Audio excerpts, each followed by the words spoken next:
Tonight, Governor Ifeanyi Okowa signed supplementary appropriation bill of 71 billion naira. President Muhammadu Buhari commissions Dangote refinery. Court rejects live petition for coverage of presidential election tribunal proceedings.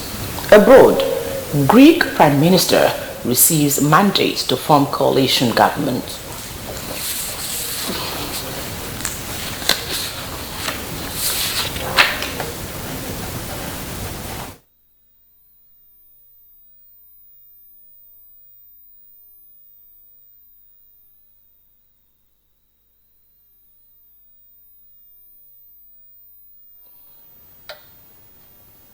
Good evening.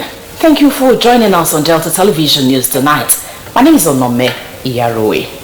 Governor Ifeanyi Okowa has signed a supplementary appropriation bill of 71 billion naira approved by the Delta State House of Assembly. Perebotu completes the report. The budget comprises 65.5 billion naira for capital expenditure and 5.6 billion naira as recurrent expenditure. Governor Okowa also assented to 8 other bills, including the Delta State Development and Property Authority Bill, Delta State Good Governance and Accountability Bill, and the Delta State Sickle Cell Disorder Control Bill. Others are the High Court Amendment Bill, Delta State Thanksgiving Day Bill, Delta State Creative Industry Development Bill, Delta State Polytechnic Brutu Bill, and the College of Health Science and Technology Bill. In his remarks, Governor Okowa lauded the state legislature for its support and cooperation with the executive in the past 8 years. I thank God for the stability of the House too, through these tenures. The House was very stable, particularly in this tenure that we have found ourselves. So I want to thank you for working like brothers in the House of Assembly and ensuring that you did consider Delta State first before personal interest. Presenting the bills, the Speaker of the State House of Assembly and Governor-elect, Honorable Sheriff Oborowori, said the bills went through all legislative processes before they were passed. He thanked Governor Okowa and the state legislators for their support and cooperation over the past 6 years he served as the Speaker of the House.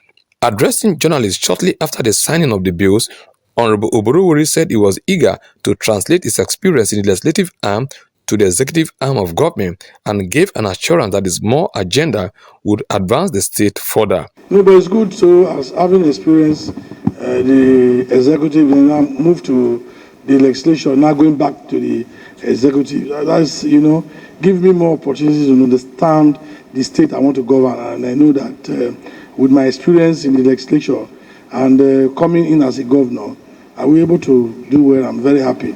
I am Perebotu reporting. Governor Ifeanyi Okowa has expressed hope that a new Nigeria can be birthed only if the family units, governments and non-government organizations contribute meaningfully to national growth and development.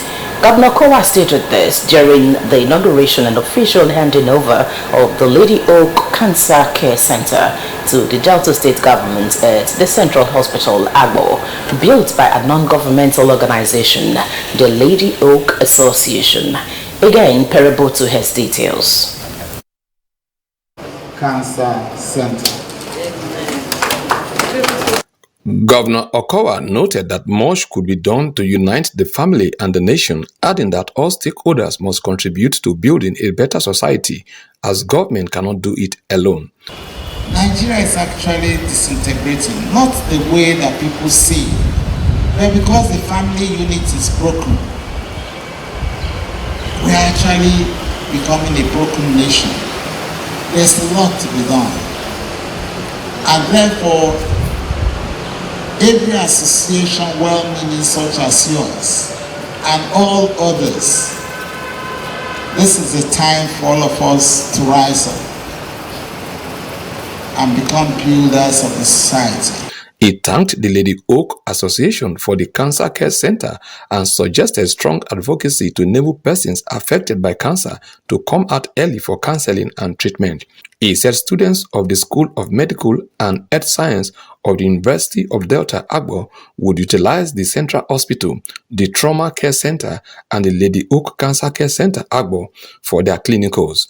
The governor called on well-meaning individuals and groups to emulate the Lady Oak Association in contributing to the state's development and promised that the center will be fully furnished by the state government. Look at what you have done as ladies, mothers who think right. There's a lot that we can do in this nation, but unfortunately, we are not able to truly harness the inherent potentials in our people and the inherent potentials in associations such as this. The State Commissioner for Health, Dr. Modi Onoyi, commended the Lady Oak Association for the project, saying it would enhance the healthcare needs of Deltans. He pledged government's commitment to partnering with non-governmental organizations to develop the state's health sector. The president of the Lady Oak Association, Lady Ewere Okubo, said the association was a Lagos-based socio-philanthropic and service-oriented group of women from Ika by birth or marriage who are passionate about investing in social projects across communities in Ika land. She says statistics show that women affected by cancer had no access to a cancer center in the community, hence the facility. Cervical cancer is the second most common cancer amongst women worldwide, with an estimated 528,000 new cases and 266,000 deaths among women every year. A large majority, 85% of the global burden occurs in the less developed regions, of which unfortunately Nigeria is one. Lady Okubo suggested that the Lady Oak Cancer Care Center be adopted as a research center for the Department of Oncology for the University of Delta Agbo. I am Pere Botu reporting. State's Governor Godwin Obaseki of Edo State has said history would be kind to his counterpart, Senator Ifeanyi Okowa, whose tenure as governor would end on May 29, 2023. Mr. Obaseki spoke at a valedictory dinner held for the outgoing governor and his deputy, Dikin Kingsley Otwaro, at the event center in Asaba. Perebotu brings us details. Governor Obaseki said no matter what people thought about Governor Okowa, history had recorded the massive achievements of the governor while in the saddle for 8 years. It described Governor Okowa as a unifier who had ensured that Delta and Edo states remained united and commended him for supporting the People's Democratic Party (PDP) to victory in the 2021 governorship election in Edo State. Governor Obaseki said Governor Okowa, as chairman of the South-South Governors Forum, was committed to the political development of the geopolitical zone, adding that he inherited a Delta state that was a PDP state and was handing over to a successor under the PDP. When you say someone is a unifier, that is what he truly is. While other regions are pulling apart, he has been a partner in pulling Edo and Delta together again. And that is the leadership quality that Ekweme has that most other leaders in this country are to cultivate. He charged the governor-elect, Honorable Sheriff Oborowori, to brace up to the challenges ahead and wished him well as he assumes office on May 29. In his remarks, Governor Okowa thanked Deltans for their support for him and the state deputy governor, Dikin Kingsley Otwaro.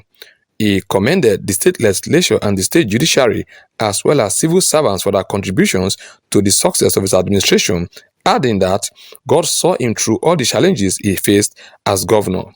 In the executive arm of government, having thanked members of the House of Assembly,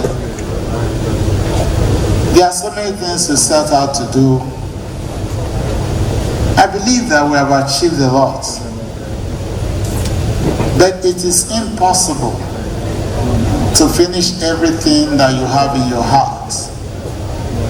And to that extent, we definitely will have to hand over some ongoing projects to the incoming government. The governor apologized to the people of Ayakromo community and Ijaw nation for its inability to complete the Ayakromo bridge and gave an assurance that steps had been taken to ensure its prompt completion. The one place I must make a public apology for is the Ayakromo bridge. Why do I say so? Unfortunately, the previous contractor, I don't want to criticize any contractor, but somehow he slowed us down, and not until last year we found that if we needed to succeed, that contractor had to be exited from that project. And we're able to talk with him, and he has exited from that project. That project has now been re-awarded to Setraco Nigeria Limited. We have done the initial phase of mobilization, which is about 2 billion, but the mobilization ought to be about 4.1 billion. By God's grace, talking with the governor-elect, I'm sure that by next week we'll have to pay the balance 2.1 billion. We are not going to use borrowed funds. It's going to come from the state fund so that it can move fully onto the Ayakromo bridge and get it completed. The Speaker of the State House of Assembly and Governor-elect, Honorable Sheriff Oborowori, thanked Governor Okowa for his service to the state and pledged his commitment to do more. Some stakeholders thanked Governor Okowa for making an impact in all sectors, saying his developmental strides were unparalleled. A book titled Ifeanyi Okowa, Politics, Power and Faith, written in honor of the outgoing governor, was unveiled. There was also presentation of awards to the State House of Assembly, as well as the judiciary, the traditional institution, the state civil service, the Christian Association of Nigeria (CAN), the Nigerian Labour Congress (NLC), and the Trade Union Congress (TUC) by Governor Okowa. I am Pere Botu reporting. The state government, in its effort at ensuring that sexual and gender-based violence is brought to zero tolerance level, has inaugurated 2 sexual assault referral centers at Warri South and Ugili North local government areas of the state. The Commissioner for Women Affairs, Community and Social Development, Mrs. Flora Alantan, stated this at the inauguration ceremony that Governor Ifeanyi Okowa's administration was determined at ensuring a safe atmosphere for victims of sexual assault. Irene Onojeta completes the report.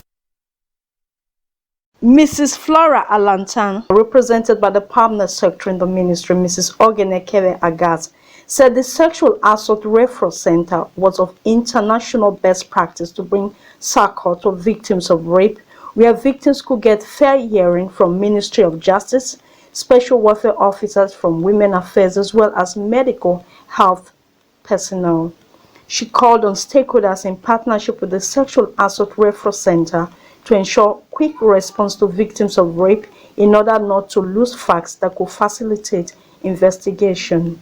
The Commissioner also expressed appreciation to the Nigerian Governors' Wives Forum for partnering with the Ministry of Women Affairs in establishing sexual assault referral centers in the 3 senatorial districts of the state, while also thanking the wife of the state governor, Dame Edith Okowa, for being the focal point of Nigeria Governors' Wives Forum, through which the ministry got support, stressing that government had also promised to build residence for affected victims who might have been assaulted by close relatives. So this center is a one-stop shop out of the normal everyday hospital kind of setting that gives a victim some measure of support to ameliorate the pain that they do suffer. The medical director of the Warri Central Hospital, Dr. Okolo Jonathan, and his counterpart in the Ugili Central Hospital, Dr. Valentine Asiashe,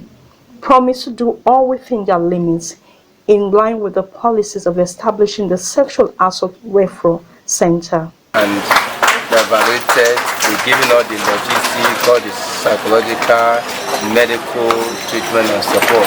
Thereafter, all the information gathered will be presented to the judiciary for onward prosecution, so that at the end of the day, the patient can beat her chest and say yes, she has a society and she was really cast out and thoroughly taken care, both medically, legally, and otherwise. The chairman of the Warri South Local Government, Honorable Michael Didi, represented by the Secretary of the Local Government, Joseph Oriboye, said the Sexual Assault Referral Center will help solve cases of sexual assault and bring the occurrence to the barest minimum. First and foremost, we are very grateful to the state government and all those involved in creating this center. This is a good one, and I said to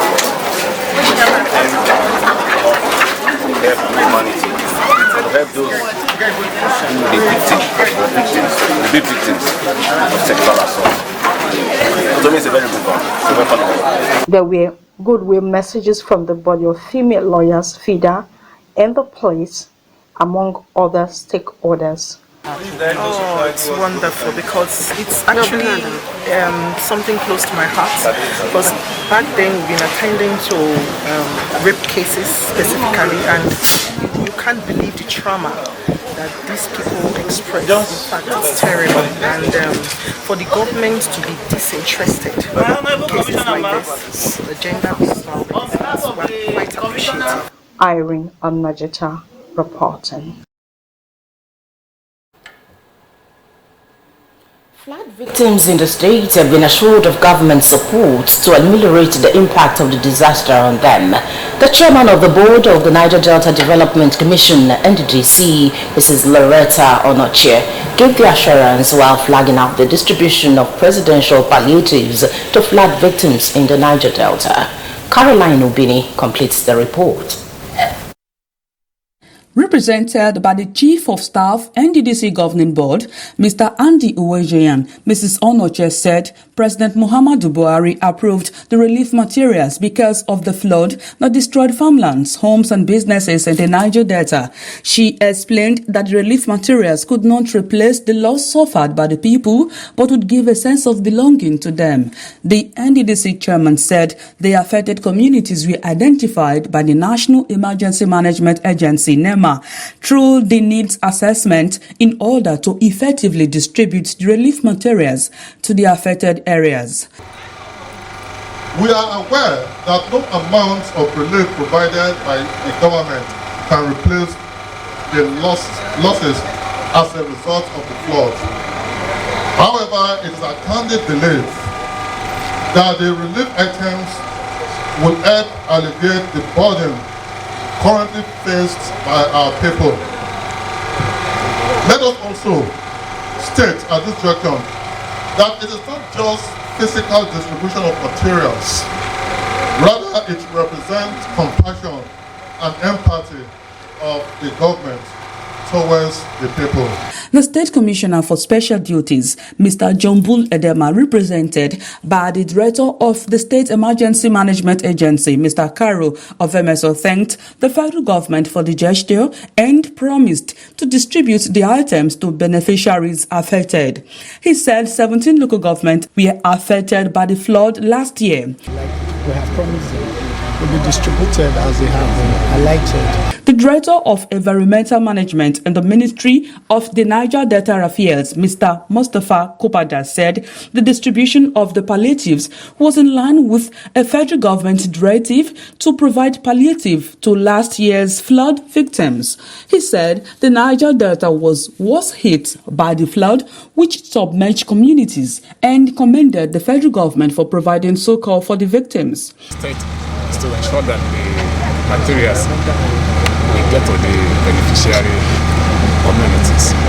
Others who spoke, including the representative of NEMA, expressed gratitude for the gesture and appealed to residents to avoid indiscriminate dumping of refuse in order to protect the environment. To assure you our maximum cooperation to see that all the items get to the beneficiaries. We should stop dumping refuse into the gutter or water drain. We should not be part of those complicating issues. The relief materials included bags of rice, beans, mattresses, roofing sheets, cartons of noodles, industrial gas and cement. Caroline Ubini reporting. Governor Ifeanyi Okowa's managerial skills in resources management has been described as unparalleled, hence reflective in his giant strides in infrastructural development across the state. The Senior Special Assistant to the Governor on Project Monitoring and Audit, Mr. Chuks Moma, stated this in an interview in Asaba. The report is presented from our studio. Mr. Moma, an engineer, said Senator Okowa took over in 2015 when the country was under recession, as there were no funds to run the activities of the government, not to talk of embarking on development projects. He said Governor Okowa was able to perform under the economic challenging circumstance due to his prudence in resources management to steer government to projects delivery. Mr. Moma noted that Senator Ifeanyi Okowa had achieved so much on road and bridge infrastructure across the state in the upland and riverine areas. He highlighted some outstanding projects of the governor to include the Coca flyover, the Ogbeyi floating market, the modern state Professor Chike Njojen Secretariat Asaba, Mother and Child Hospital, Road Safety School, Diagnosis Center Owa, and the Field Village and Leisure Park Asaba. It's something that is memorable. A lot. So today, I can make bold to say that Governor Okowa have done so well. And what baffles me is that during the period of the electionary campaigns and all of that, our distractors were using words like Okowa is borrowing money, or Okowa is trying to put the treasury of the financial state of the state into jeopardy. I laughed, because I was so happy when at the end of the day, when the economic expert came and looked at the whole thing. I'm sure that in Nigeria, Governor Okowa was the first that was able to manage resources. He also lauded the governor in his human capital development programs that had created thousands of jobs for youths. Mr. Moma also commended the governor-elect, Honorable Sheriff Oboriwori, who he described as the right man to take over from Governor Ifeanyi Okowa, adding that with his wealth of experience, he would build on the foundations laid by the present administration, and expressed confidence that Honorable Sheriff Oboriwori would deliver more projects to all parts of the state. It is countdown to May 29, 7 days to go.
Than what the present governor have already done in terms of infrastructural development, in terms of empowerment, especially bringing women, gender equality. In short, his government, Okowa's government, brought in women to play different roles. This time we're expecting more women to be on board to do it, because women, we are the bedrock of the family.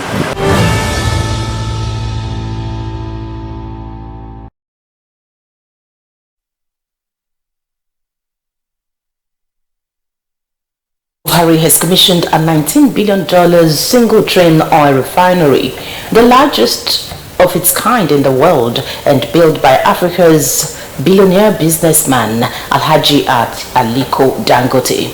The government hopes the refinery will turn Nigeria, Africa's biggest oil producer, and join the government in accelerating our growth in order to realize our country's globally recognized economic potential.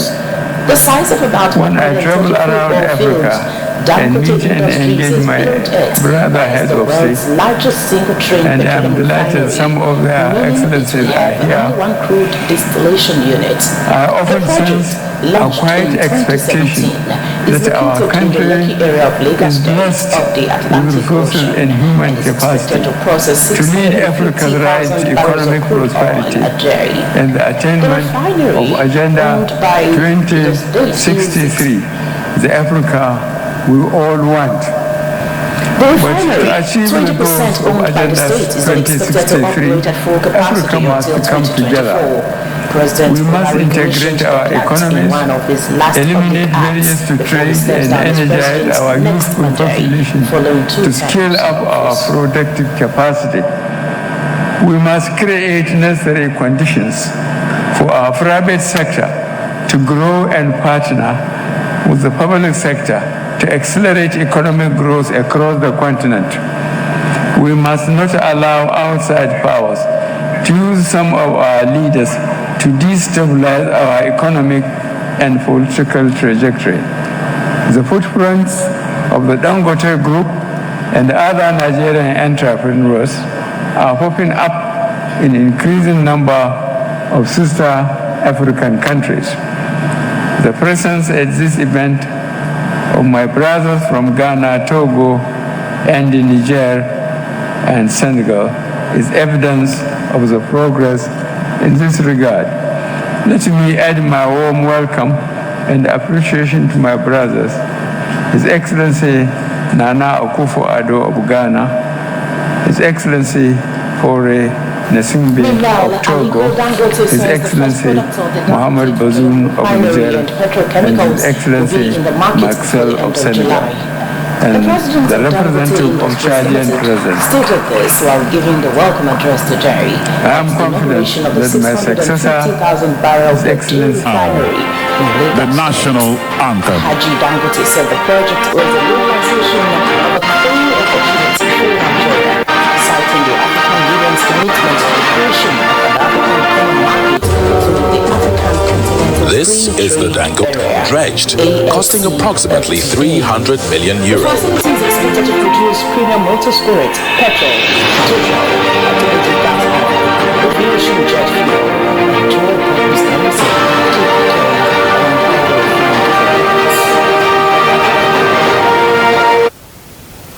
The much talked about multi-billion-dollar petroleum refinery built by Nigeria's business mogul and Africa's richest man, Alhaji Aliko Dangote, was commissioned today amidst hope of better days in the oil sector. This forms the background of the commentary by Eunice Emeazia on the capacity of the refinery vis-a-vis the expectations of the citizens. Nigeria has over the years been referred to as the giant of Africa, given its population size and economic machinery, especially its crude oil, which is found in large deposits in the Niger Delta region. The lack of operational oil refineries has, however, forced the country to continually import petrol, diesel, and processed petroleum products. Worthy of note is the fact that Nigeria has 4 state-owned refineries which has become dilapidated and idle due to mismanagement, while the federal government injects billions of dollars into fuel subsidies yearly to cushion the effect. But the government's effort has not. We're sorry for the improper play of that film report. The federal government has commissioned 14 enforcement and security boats, as well as other infrastructure belonging to the Nigerian Maritime Administration and Safety Agency, NIMASA.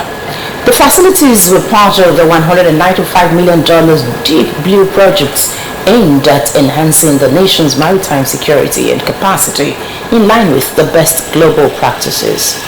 Speaking during the commissioning at Kirikiri, Lagos State, the Minister of Transport, Mr. Muazu Sambo, said the completed projects were part of the government's commitment to good governance and institutionalized policies for improved maritime safety and security.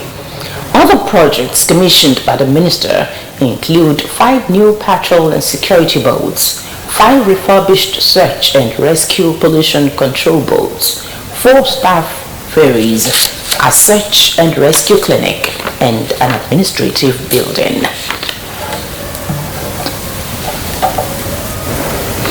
The federal government has inaugurated a 40-megawatt Dadin-Kowa hydropower project in Gombe State.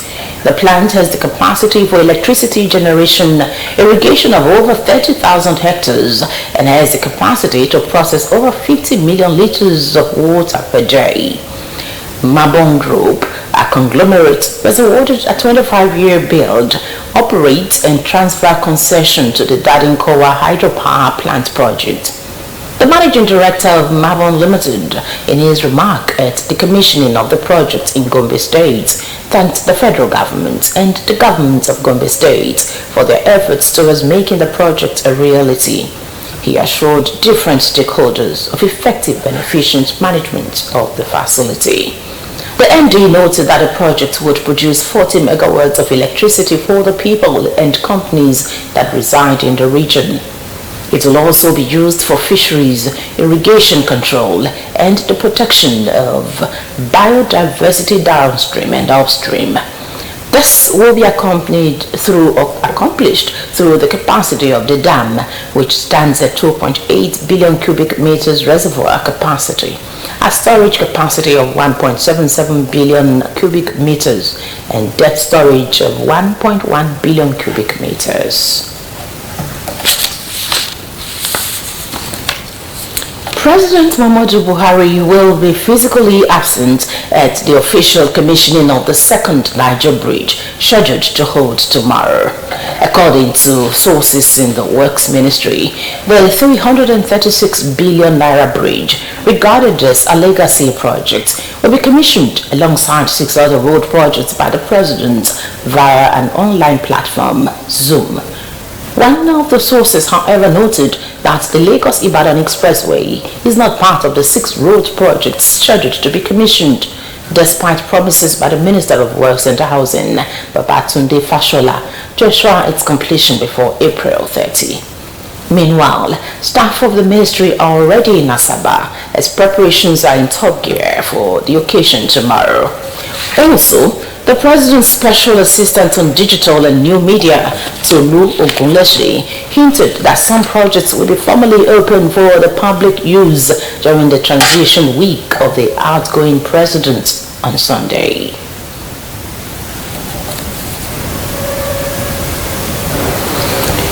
The Presidential Election Petition Court, PEPC, sitting in Abuja today, rejected requests to allow its day-to-day proceedings on petitions seeking to nullify the outcome of the 2023 presidential election to be televised. The Justice Haruna Samani-led 5-member panel dismissed as lacking in merit the application which was brought before it by the 2 major candidates that are challenging the outcome of the presidential election that was held on February 25. The court held that no regulatory framework or policy direction permitted it to grant such application, adding that allowing cameras in the courtroom was a major judicial policy that must be supported by the law. Besides, the court held that the request is not part of any relief in the petitions before it, saying it was merely hinged on sentimental claim that it would benefit the electorate. The court maintained that the petitioners failed to establish how televising the proceedings would advance their case, adding that such live broadcast would not have any utilitarian value to add to the determination of the petitions. A former vice president and candidate of the People's Democratic Party, PDP, Alhaji Atiku Abubakar, who came second in the election that initially made the request for a live coverage, subsequently, candidate of the Labour Party, Mr. Peter Obi, threw his weight behind the demand for a live broadcast of proceedings of the court on the petitions. Meanwhile, former President Alhaji Atiku Abubakar has urged the federal government to review the National Youth Service Corps (NYSC) to reflect the demands of the current reality in Nigeria.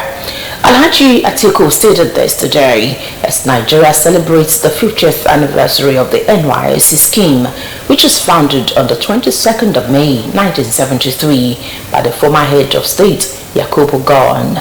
He said that as the country marks the 50th anniversary of the NYSC, Nigerians are reminded that the scheme remains one of the most significant policies ever conceived in the country. The former vice president called on everyone to acknowledge and give credit to retired General Gowon for introducing this brilliant idea aimed at consolidating national unity after the bitter memories of the tragic Nigerian Civil War. He called on politicians, religious leaders, and other opinion leaders to continue to encourage unity among Nigerians because this unity feeds hate, which in turn feeds conflicts. The flag bearer of the People's Democratic Party (PDP) during the 2023 presidential election also urged Nigerians to always make utterances that promote love and unity and avoid statements that bring divisions and intolerance.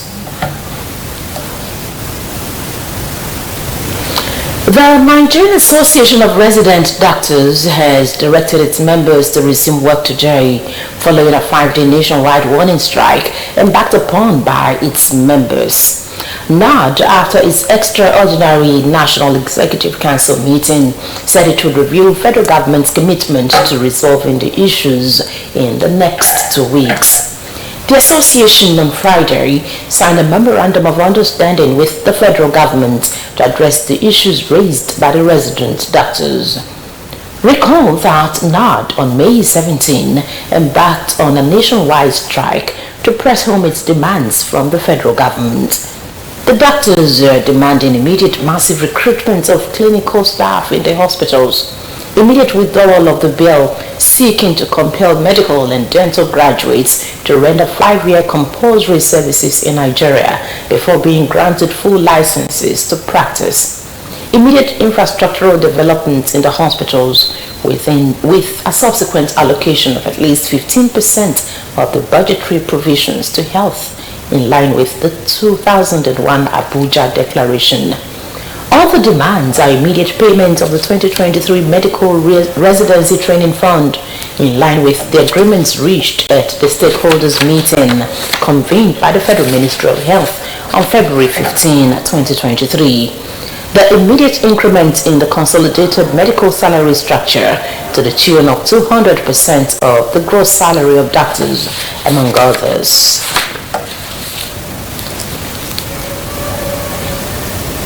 Nigeria's Anti-Narcotics Agency has seized a 30-kilogram consignment of methamphetamine valued at $1.2 million that was to be shipped to the United Kingdom, UK, through the main airport in Lagos State. The National Drug Law Enforcement Agency, NDLEA, in a statement said the methamphetamine consignment was concealed in powdered custard containers as part of consolidated cargo going to London. NDLEA said suspected drug baron Mr. Charles Eze and 2 other people were arrested at Murtala Mohammed International Airport. Detectives have also seized Mr. Eze's property in the upmarket Lekki suburb after his personal identification documents were found during a search. The main suspect reportedly fled the UK in December 2022 after an alleged involvement in a drug-related offense. He has not yet responded to the allegations.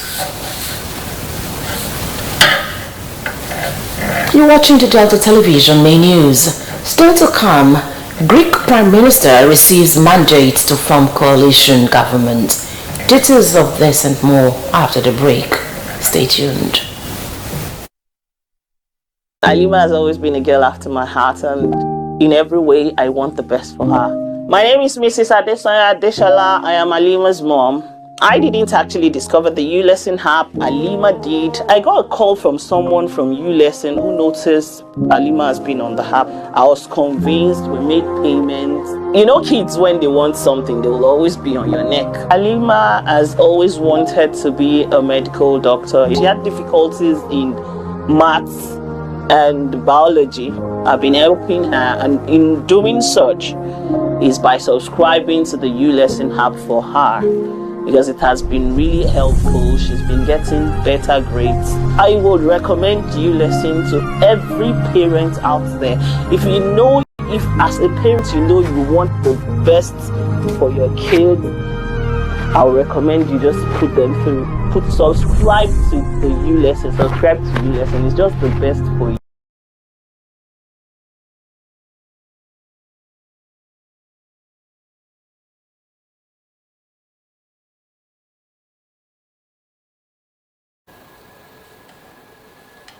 This is the Delta Television main news. The global scene is next as we join our world news desk. U.S. Secretary of State Antony Blinken signed a defense cooperation agreement with Papua New Guinea today, which he said will expand the Pacific Island nation's capabilities and make it easier for the U.S. military to train with its forces. Mr. Blinken also met with 14 Pacific Island leaders. India's Prime Minister Narendra Modi had earlier pledged support for the Pacific Islands at a summit in the capital, Port Moresby. Washington and its allies are seeking to deter Pacific Island nations from forming security ties with China, a rising concern amid tensions over Taiwan. Leaders of the Pacific Islands, whose territories span 40 million square kilometers of ocean, have said rising sea levels caused by climate change are their most pressing security priority. Meeting with Papua New Guinea Prime Minister James Marape, Mr. Blinken said the United States will deepen its partnership across the board with Papua New Guinea. They discussed economic development, the climate crisis, and the importance of continuing U.S. engagement with the Pacific. Mr. Blinken said at a signing ceremony that the defense cooperation was drafted by the United States and Papua New Guinea as equals and sovereign partners. He said it will expand Papua New Guinea defense capabilities to enhance humanitarian assistance and disaster response and make it easy for United States and Papua New Guinea forces to train together. Greek Prime Minister Kyriakos Mitsotakis today received an official mandate to try form a coalition government after falling short of an absolute majority win in yesterday's election. Mr. Mitsotakis' New Democracy Party won 40.8% of the votes versus 20% for the leftist Syriza. The result was a stunning boost for Mr. Mitsotakis, whose administration had to deal with a wire-tapping scandal, the COVID pandemic, a cost of living crisis, and a deadly rain crash in April, which triggered public outrage. But under a new voting system, he failed to win outright, getting 146 seats in the 300-member parliament, below a threshold of 151 lawmakers to govern the country alone. Greek President Katrina Sakilapoulou invited Mr. Mitsotakis today and handed him a 3-day mandate to lead negotiations with other parties to try to form a coalition. If the talks fail, the second and third parties, Syriza followed by the socialist PASOK, each get a 3-day mandate as well. Should no party succeed in forming a coalition, Sakilapoulou will appoint a caretaker government to take the country to a new vote about a month later. The Liberia Electoral Commission says it has begun investigating cases of underage vote registration and duplication of voter register, which violate the country's electoral law. The National Elections Commission said it uncovered the cases during an examination of the voter register following the completion of data synchronization from 2 counties. Liberian law allows only citizens aged 18 and above to vote. The National Electoral Commission said all ineligible registrants will be removed from the poll register and prosecute any official found culpable of malpractices. In a statement, it promised to soon announce the preliminary figures for the number of voters registered.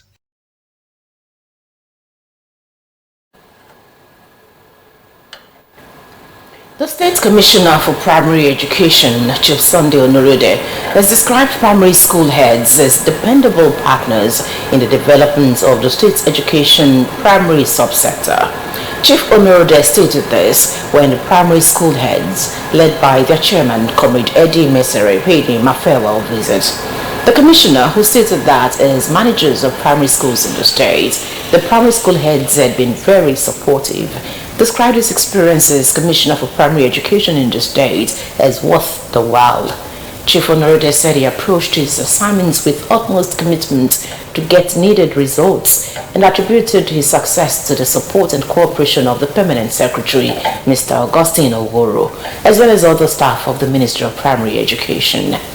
Earlier, the State Chairman of ALSHAN, Comrade Eddie Mesere, commended Chief Onorode for the strides in primary education, especially the Best Teachers Award and the Zenith Bank Delta Headmasters Cup. Citizens in Asaba, the state capital and the capital territory, have been called upon to make use of the pedestrian bridges on Summit Road and Abraka in Asaba. Samson Kojite spoke to some respondents who called on the government to embark on advocacy on the use of the pedestrian bridges. The report. This is one of the pedestrian bridges at Abraka before the Oko markets. As you can see, refuse all over the bridge. For over 20 minutes we were on the bridge, no pedestrian was seen using the bridge. Instead, they prefer crossing the highway. Respondents said they had witnessed pedestrians knocked down by vehicles. Some of them listed reasons for crossing the highway to include the fear of robbers on the footbridge, piles of refuse, presence of destitutes, as well as the distance to walk on the pedestrian bridge. Last week, one girl, she was passing here across motor, she don't get up. Last week. One of the person we will support to carry that girl to this open hospital. Because robbers and mob, they are scared of the thieves. You can climb from this place to that place. They will search you and collect everything that you have. But there is no market here again. So there is nothing like busy. The place they busy, and that's why people are not able to pass there again. And this place is just meant for mad people. Respondents suggested advocacy, orientation and punishment for persons who ignore the use of the bridge, while calling on the government to provide security and good sanitation for the bridge. Human being is very hard to control. Now, what I advise the government to do is this: when they announce it, make it popularly known to people that people should be making use of this bridge. You understand me? They will now use force.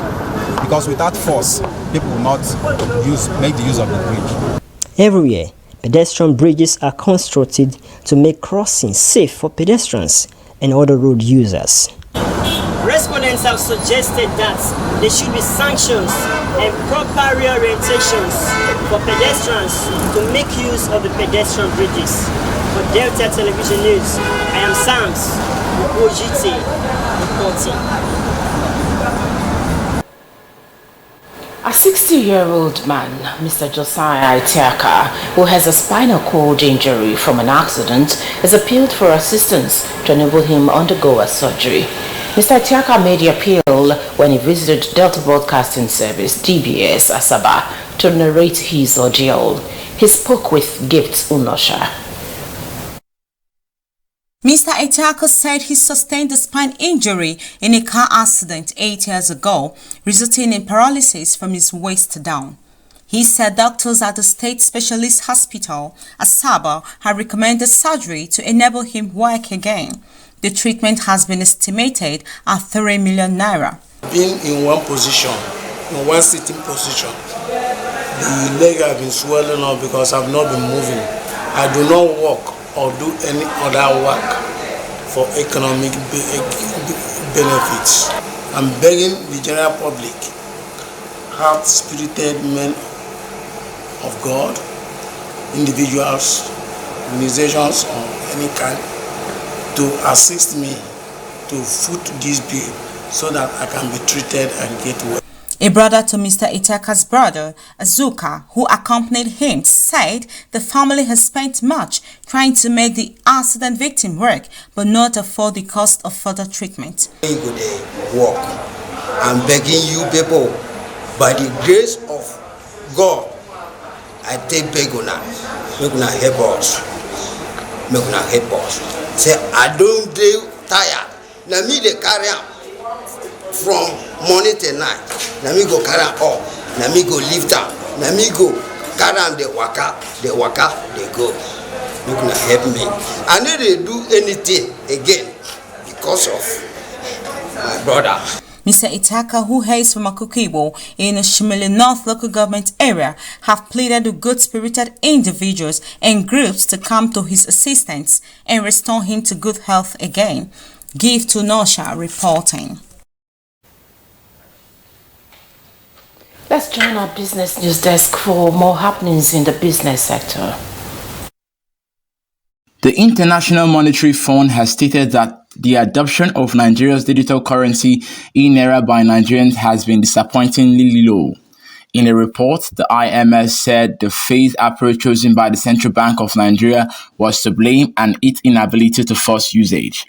According to IMF, downloads have been slow since the e-Naira recorded 500,000 downloads when it launched 1 year ago.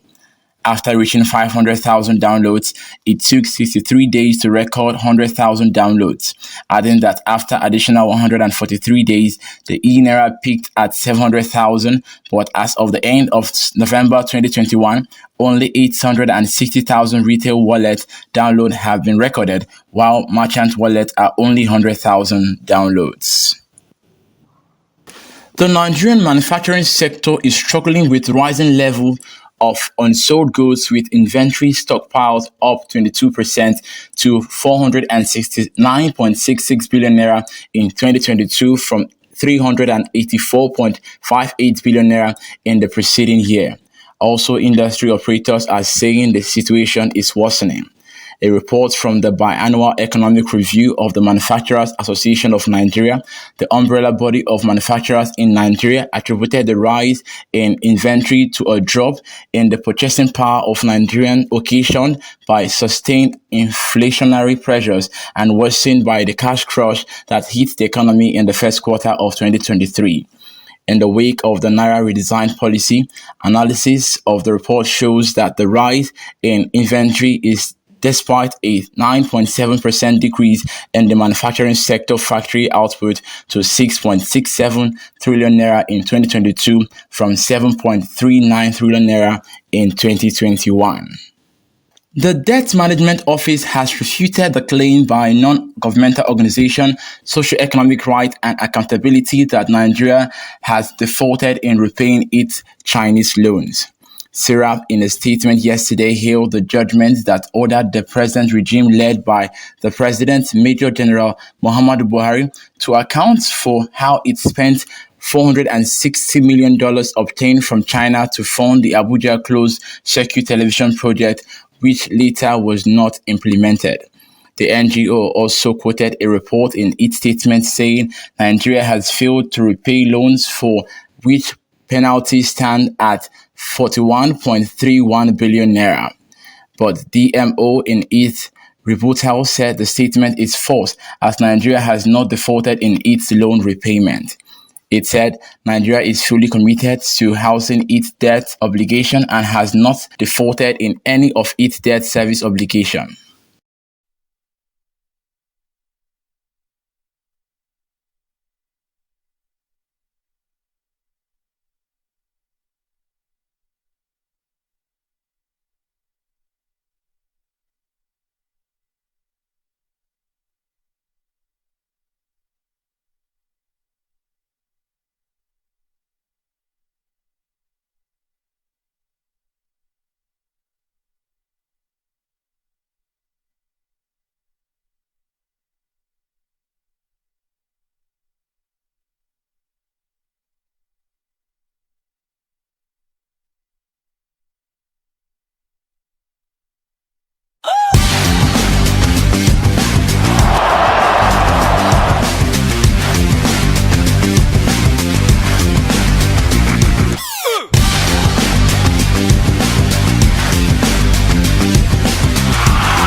Good evening, and here's the sports news. I am Henry Usiayo.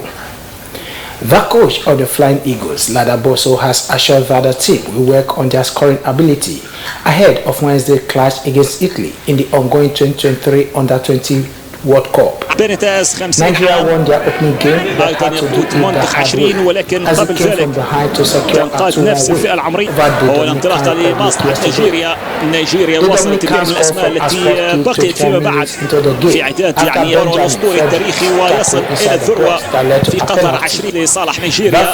طويل الكرة بالراس كليفر مارس حاول إبعاد الخطر وخروج حارس المرمى العملاق الشمسي في المباراة النهائية وهذا التتويج لسان تاريخي موح في مصر تحديدا 2009 عندما توجت خوال بينما عادت لتظهر في النهائي في 2011 لا يزال يعني الامر مقتصر على منتخب نيجيريا العالمية من خلال يعني مشاركة المنتخبين وخاصة بوجود اليوم ابراهيم من جديد يعود لدانيال داغا دخل من دفاع محاولة الاختراق الثانية شهدت انتصار أمريكا على الإكوادور بهدف والمنتخب النيوزيلندي. The draws for the qualifiers of the Women's Olympic Football Tournament will take place on Tuesday 30 May in Cairo, Egypt. The draw will be conducted at 1 p.m. Nigeria time and will mark the beginning of journey to the next year's Summer Olympic Games scheduled to hold in Paris, France. The African qualifiers will kick off in July 2023 and will be concluded in April 2024. This will be spread over 4 rounds, home and away. 2 teams will qualify for the Olympics from Africa. In the Tokyo 2022 edition, played in 2021 because of the COVID-19 pandemic, Zambia's Copper Queens qualified for the event before being eliminated in the group stage. The UEFA Referees Committee today announced the referee team appointment for the 2023 UEFA Club Competition Finals. UEFA released the list of the officials that will be in the center of pitch alongside their assistants. Simon Martiniakas has been appointed to officiate the 2023 UEFA Champions League final between Manchester City and Internazionale Milano, which will take place at the Antalya Olympic Stadium in Istanbul, Turkey, on Saturday 10 June at 9 p.m. The 42-year-old Polish national and international referee since 2011 will be officiating his first UEFA Champions League final after serving as 4th official in the 2018 final. He has refereed 8 UEFA Champions League matches this season as of the playoff round, including the semi-final second leg between Manchester City and Real Madrid.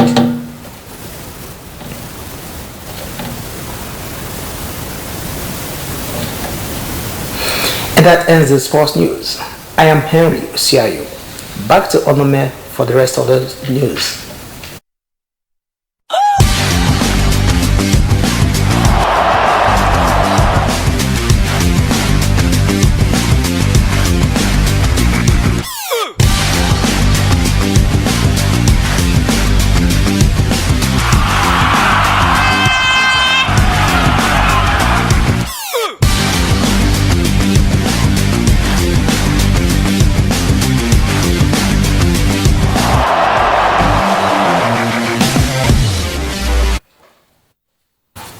Sports News wraps up our bulletin for tonight, but just before we go, here is the thought for the day.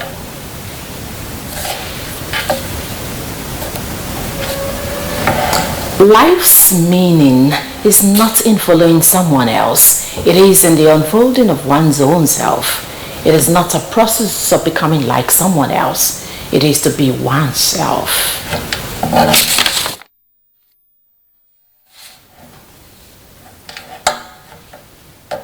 To end Delta Television main news, here are the highlights. Governor Ifeanyi Okowa has signed a supplementary appropriation bill of 71 billion naira approved by the State House of Assembly.